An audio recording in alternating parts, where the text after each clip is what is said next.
যোৱাকালি AUDF দলৰ সভাপতি মৌলানা বদৰুদ্দিন আজমল ডাঙৰীয়াই মানকাছৰ সমষ্টিৰ খোপাতিয়া বজাৰৰ ওচৰত এখন ৰাজহুৱা সভা ৰাখিছিল। সেই সভাখনত আজমল ডাঙৰীয়াই যিখিনি বক্তব্য ৰাখিলে আমি তাৰ পৰা অনুমান হয় যে তেখেতে মানসিকভাৱে বিকাৰগ্ৰস্ত হৈছে। তেখেতে নিশ্চিতভাৱে গম পাইছে যে আগন্তুক 24 চনৰ যি লোকসভা নিৰ্বাচন, এই নিৰ্বাচনত আৰু তেখেতে জয়ী হৈ আহিব নোৱাৰে।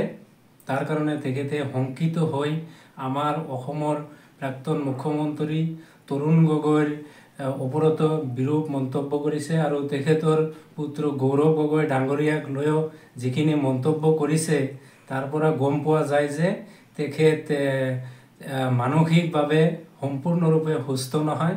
তেখেতক মানসিক চিকিৎসাৰ প্ৰয়োজন আছে আৰু তেখেত যিহেতু এজন ব্যৱসায়িক মানুহ, তেখেতে নিশ্চয় গম পাইছে যে তেখেতে আকৌ নিৰ্বাচিত হৈ আহিব নোৱাৰে।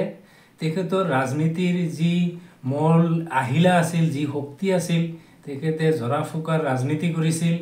আগতে যেতিয়া তেখেতৰ সভা সমিতি আছিল তাত মানুহে পানী বটল লৈ লানি নিচিগা অৱস্থা হৈছিল।